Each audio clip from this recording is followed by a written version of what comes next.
Hey, what's going on, everyone? I am back for another Slim Sports interview. And as always, I'm your host, Jay Slim.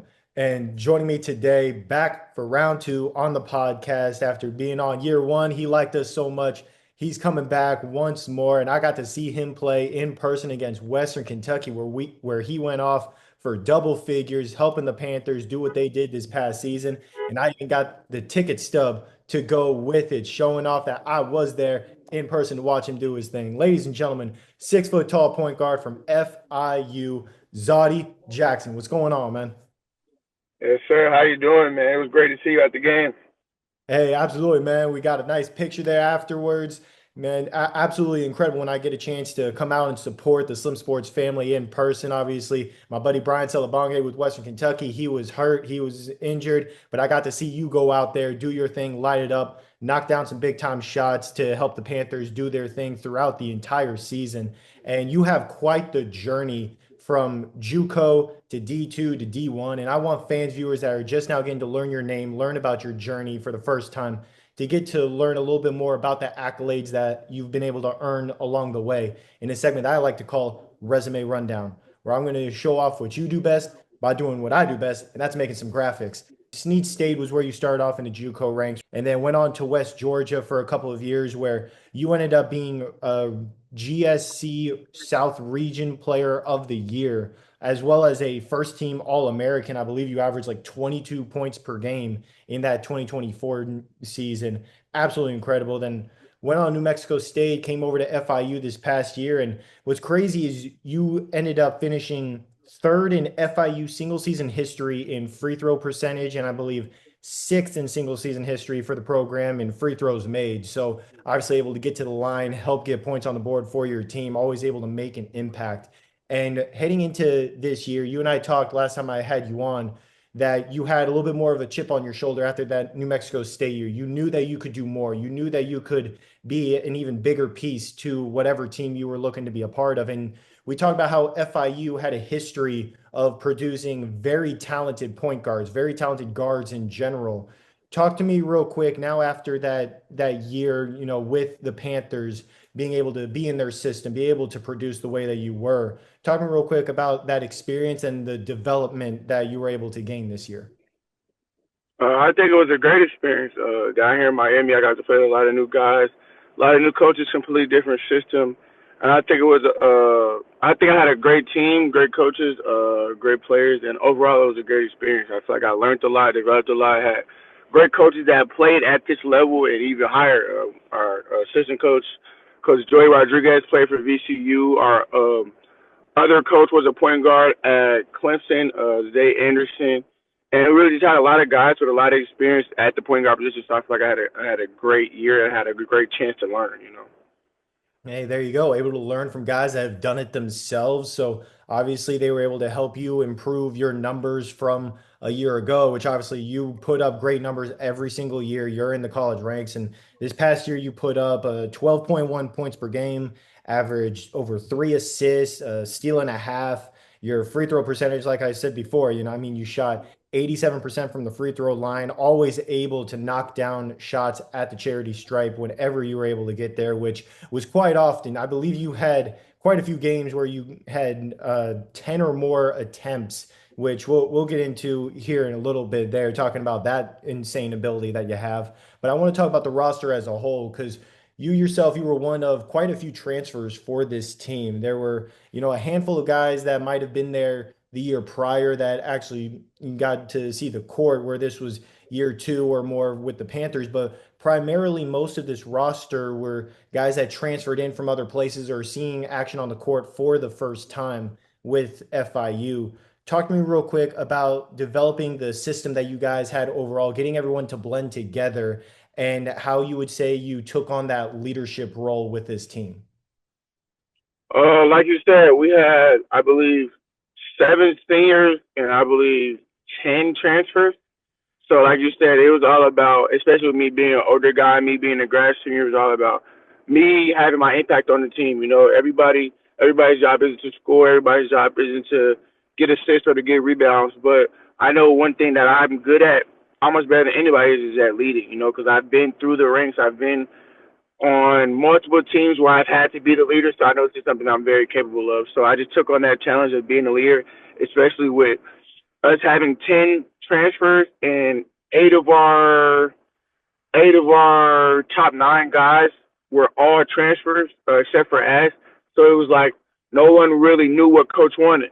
So I feel like it was my job to kind of show the team what he wanted and try to like blend the gap between how he envisions us playing and what we see. So I thought it was my job as a leader and as a point guard between the players and the coaches. Hey, obviously you were able to do your part. And like I said before, you averaged 12 points per game this past season. You were one of, I believe, four guys on this team that averaged 10 or more points, where you guys ranked, I believe, let me see here, third in Conference USA in points per game and in field goal percentage. So not only able to put points on the board, but take effective shots, shots that you guys know that you're going to be able to make. And obviously that led to all of the big time offensive numbers that you guys were able to put up throughout this season. Talk to me real quick about the effectiveness that you guys had when it came to scoring the ball and what you would say the X factor really was when it came to that success. Honestly, I get in the gym every morning. We had this thing called Breakfast Club where about 5 to 6 guys every morning got before practice. So this is about 7, 8 in the morning, and got up shots. And I feel like that really helped us throughout the course of the season while they was making shots. Like you said, having the high efficiency because anybody could shoot shots, but it's about the rate at which you could make a shot. So I would say that Breakfast Club gave us like a mental edge, knowing that we put in more work and knowing that we put in more hours than the other team at our shooting and at our craft. I feel like that's what excelled us throughout the season. Hey, there you go. And I mean, not only were you guys able to do your thing offensively, but even defensively, you guys were third in the conference in blocks and led the conference in steals per game, actually ranked top 15 in the country in steals per game. You obviously being a very big factor in that, averaging over a steal and a half, I believe, during this past season. And whether it was defensively or offensively, you were always able to make some big time plays, put some highlights on your film. And you already know what segment we're about to get into. We got to do this last year, show off what I felt like were your top three plays back then. We're doing it again in a segment that I like to call Make That Play, where once again, I went through synergy, went through the film, look at all the shots, and I put together what I felt like were your top three plays from this past season. But obviously, I'm just a stats guy. I'm just a fan in the stands. You're the one on the court doing what you do best. So, what would you say was your best play from this past season? This is the game you was at, but I had a reverse layup on Western Kentucky that I think that was pretty sweet.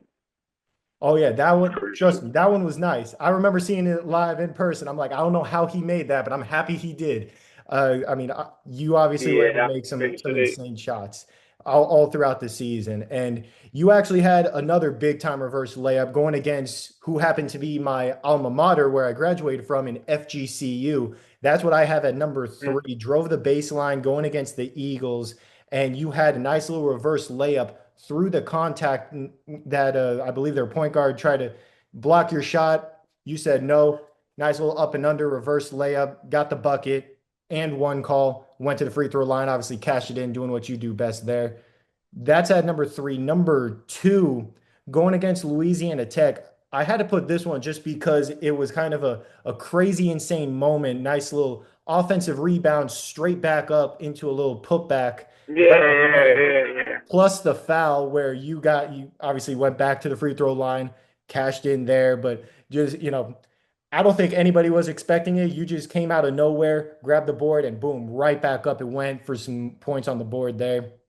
And then number one, in the Conference USA tournament first round going against Missouri State, you had this insane layup through contact where you got it up over three defenders. You had your primary defender on your hip, and you had two guys coming over to help and cashed it in to get points on the board for your team in the conference tournament. So obviously, those are three outstanding plays that you had this past season. The one that you mentioned as well was awesome. And then you had many, many more throughout the year, obviously going against LSU, Nebraska, Miami. I believe you guys played them as well. And one thing that was consistent about you throughout the season, as we've mentioned multiple times, was your ability to get to the free throw line, your ability to drive the lane, make make buckets through contact, get to the line for and one or for two shots, whatever it was. And you actually had 5 games where you had 10 or more free throw attempts. So obviously you were very talented at it throughout the entire year. Talk to me real quick about that ability to do that because I feel like that's something that's very underrated. A lot of people want to complain about, oh, free throws, free throws. Well, if you're talented enough to get to the free throw line and make it, that's not on you. So, how would you describe this ability that you have to be able to be so effective in that kind of category? I would give a lot of credit to my dad. Since I was younger, I always liked to drive, right? So once everybody gets older and starts jumping higher, you can't always finish how you want to finish. A lot of tricks and a lot of ways to just go in there and get the foul. Big men aren't usually the smartest people on the court. So a lot of times you can outthink them and outfake them and, give a pump fake, you can get to the line. So I would definitely say my dad, number one, and then I would say also number two, just watching other guys, quote unquote foul markers in the NBA. So I try to watch those guys, take some of their tricks and implement those into my game. Hey, I mean, they're in the league for a reason. So obviously you're learning from some of the best, and you're always trying to find ways to put points on the board, no matter how that is. And you ended up having this insane hot streak there towards the end of the season where you had 11 straight games scoring double figures. Where, I mean, you guys had a 5 game losing streak before that. You guys kind of came together, it seemed like, and said, all right, no, we need to get some wins. We need to be able to put points on the board in order to get to where we want to be. And you yourself, you were able to night in and night out do whatever you needed to do. And I mean, I mentioned before the averages that you had overall on the season. I mean, you went against Kennesaw State this year, had 25 points, 4 rebounds against them. Louisiana Tech, 20 points and 5 assists there. And then FGCU, I mentioned that reverse layup you had 20 points and 2 steals there. So you were able to do it throughout the year as a whole, but that 11 game win streak really seemed to click something into gear for you at another level. How would you describe that portion of the season for you overall? And more importantly, your guys' team ability to bounce back after that losing streak to put wins on the schedule? Like you said, we got to bounce back after that losing streak. Of course, nobody likes him. You're constantly thinking every night, what am I doing wrong? What can I do to help the team? What can I do better? And I'm gonna be honest, a couple of those times I feel like it was my not contributing what the team needs, or I'm not giving enough, or I could do more to help us win and be successful. So at the later end of the season, which is probably all along, I just took it upon myself to be more aggressive because I feel like when I was more aggressive, we had a much better chance of winning versus if I was passing. Also, if I'm being honest, man, I'm a senior. I was a grad senior, so I knew it wasn't no extra year for me. It wasn't no transfer portal. It wasn't next year. You know what I mean? So it was like, okay, you could go outside or you could go out swinging. So I decided to put my best foot forward and go out showing all that I have possible. Yeah, able to get some wins there towards the end of the season, where even though the season didn't go as planned overall, 15 and 17 overall record, 8 and 12 record in Conference USA action, you were able to get some big time wins. I got to mention this, obviously, being my alma mater, FGCU beat them 89 to 83. Beat my Eagles for sure. Panthers always knock out the Eagles, it seemed like. Louisiana Tech, you guys beat them 77 to 64. And then Western Kentucky, you guys ended up playing them at your guys' place later on after I came and saw you at Western Kentucky. Played them at FIU, blew them out of the water 92 to 67. So you guys were able to put wins on the board, even though the season didn't go as planned. And unfortunately, your guys' head coach, Jeremy Ballard, was, he was just part of the system. You get coaches that get let go all the time. He ended up getting let go by FIU, but now he is heading to the Big East. He's going to be an assistant coach for Marquette. So talk to me real quick about what is Marquette getting from Coach Ballard? What is he going to be contributing to their program that's going to help them get to new heights? And how do you think FIU is going to do moving forward under their new head coach in Joey Cantons, who actually is coming from the JUCO ranks? He was the head coach at Daytona State prior. I tell you, Marquette did a great coach, an even better person. JB always looks out for you, always makes sure you're okay. Anything you need, he always willing to talk and ask you if you're okay, if anything you want to talk. So that's why they're getting a great coach and an even better person. The second question, FIU as a institution moving forward, I feel like they're gonna be great. I feel like I don't know Coach Joey, personally, I don't know if he really is exhausted, but I've seen him in passing. As I'm still at FIU working now, I've seen him in passing, talked to him a couple of times, and a couple of my teammates are staying about him. And so far, I'm liking what I'm hearing. I'm heard it's a lot of discipline, a lot of structure, and a bright future ahead for the Panthers. I'm very through it. He has a lot of high hopes for FIU in the future, and I'm right on board with him. Of course, I want to see my former school, my former teammates thrive. So I'm looking to see what they do next year in Conference USA.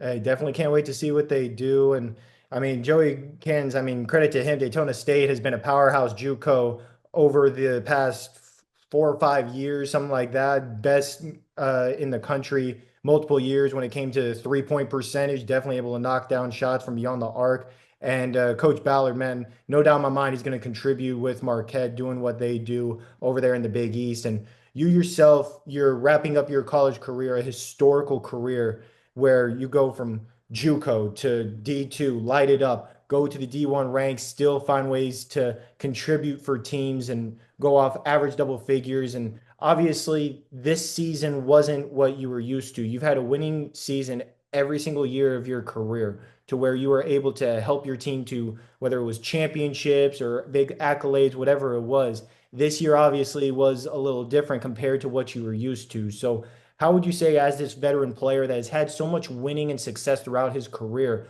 what would you say that this year really taught you that can help you improve heading into the professional ranks? Um, number one, I would say like winning a lot. So I would say this year taught me that I need to do more. I feel like all the winning a lot. I was a major contributor to the team as far as JUCO, West Georgia, and even at New Mexico State. And I feel like I didn't contribute to winning this year, especially as a graduate senior. So I would just say I have to put more of the role in my hand, and if I were to remain in winning the rest of my life. And also, this experience taught me how to play with almost anybody. When 10 transfers, two freshmen that play heavy minutes. You know what I mean? I didn't know any of these guys besides Julie and Mackey because they're from the same place, but any of these guys from a can of paint. You know what I mean? So I would say this propelled me great as far as play style. I never played like this, and also with the new teammates. I would say 12 new guys in about a couple of months, before we played a real game together. So I would say it's going to be similar to like that. I'm going to have new teammates every year for the most part, and I'm going to have to gel and get accustomed to the system and the place at which I'm playing overseas. So it was overall a great experience. Hey, there you go, man. Definitely always a blessing to be able to learn, however that is, be able to play alongside a lot of great talent. You played alongside a guy that was named to the Reese's All-Star game in Corey Stevenson, averaged about 18 points per game. I mean, he lit it up. You guys had a couple of incredible bigs that were, I mean, shot blocking machines and just great team overall. And you've been able to play alongside great players no matter where you've been at. And I want to give you a chance once again to shout their names out, recommend them for the podcast to where I can get them on to talk about their careers, their stories, just as you're doing now in this segment called Who's Up Next. So, who would you say is next up on the Slim Sports podcast? Oh, easy. The guy I just mentioned, Julian Mackey. He's from Grayson. I'm from Stone Mountain, Georgia. Anybody that knows anything about over there, those are 10 minutes away from each other. So me and him knew each other when we was about 10 years old. And it's funny, life revolves around the full circle. And now we're playing our last collegiate season together. So I can definitely get him on the pod now. Hey, definitely, man. Always funny how sports is just such a small world.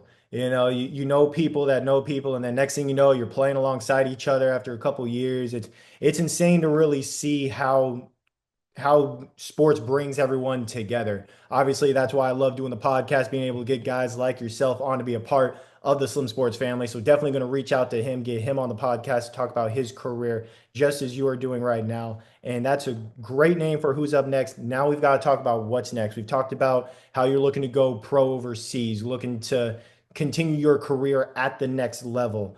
Talking real quick about what point you're at right now in the offseason as far as making that dream become reality, and how are you looking to really improve your game the most heading into your rookie season in the pros?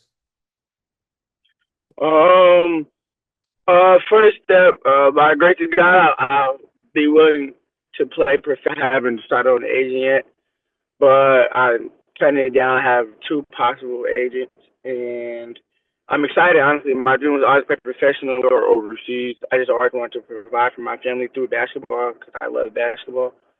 Um, so whenever I pick an agent within this week, then I'll get placed, and I'll probably be going to my destination sometime in August, and that'll be the start of my professional career. I'm really trying to work on my off the dribble shooting. I feel like that's major a major point of emphasis that I lacked during the season. Of course, the season's over now, so you watch your highlights and watch full games, and of course, the numbers are out. And I wanted to really focus and key in on them because I feel like I shot the three pretty decently, but off the dribble, I feel like I just didn't have enough attempts and I didn't have enough makes for, and especially overseas in Europe, the type of player that I envision myself being and the type of guy that I want to be, I have to be able to make those shots at a very high clip. So I'm on now, and I think I'm prospering pretty well. So really just that, off the dribble shooting, of course, athleticism, that's always a given. And I would say mid-range shots. So yeah, I really say those three things are a major emphasis. I'm working pretty hard, and I'm getting a lot better within these last, I would say, month or so. Hey, absolutely, man. If I know one thing about you, you always put in that work, find ways to get better, and no doubt in my mind, you're going to be going off to the pros, contributing to some big time wins at the professional ranks, helping your team hold up a trophy and putting up some big time numbers along the way, man. Beyond blessed to be able to have gotten to see you play in person, get that picture with you, be able to show that love and support the same way that you've shown the love and support for the Slim Sports podcast, man. You know you're a part of the Slim Sports family, and one of these days whenever you have a spare pro jersey, we got to add it to the collection with a nice little autograph. Definitely got to represent Zawdie Jackson, if I can speak right, as a part of the Slim Sports family, man. Beyond blessed to have you on once again on the Slim Sports podcast for another outstanding interview, man. Thank you so much. Yes, sir, man. Thank you, man. Great talking to you again, man. It was great to see you at Western Kentucky, man. I appreciate you giving me to get Julian on.